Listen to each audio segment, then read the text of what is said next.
आशिर अजीम की फिल्म मालिक पर पाबंदी काबिल एतराज़ मनाजिर और डायलॉग की वजह से लगाई गई। मरकजी सेंसर बोर्ड के मुताबिक फिल्म में सूबाई तासुब उजागर करने, आम शहरियों को कानून हाथ में लेने और सियासतदानों का खिलाफ प्रोपेगेंडे पर उकसाया गया है। फिल्म के खिलाफ मुल्क भर से शिकायत मौसूल होने पर कार्रवाई की गई।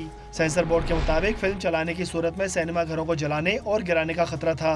सेंसर बोर्ड ने खबरदार किया कि खैबर पख्तूनख्वा में फिल्म दिखाने वाले सिनेमा घरों के खिलाफ 1979 मोशन पिक्चर ऑर्डिनेंस के तहत कार्रवाई होगी।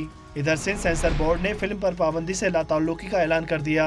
डॉन न्यूज़ से खुसूसी गुफ्तगू में चेयरमैन सिंध सेंसर बोर्ड फखर आलम का कहना था, एतराज़ात दूर करने के बाद फिल्म के सर्टिफिकेट को बहाल कर दिया था।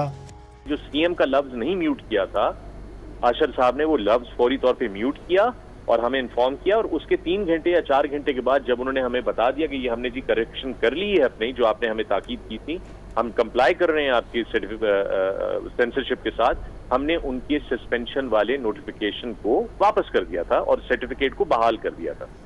दूसरी जानिब आशिर अजीम ने फिल्म पर पाबंदी के खिलाफ अदालत जाने का ऐलान कर दिया।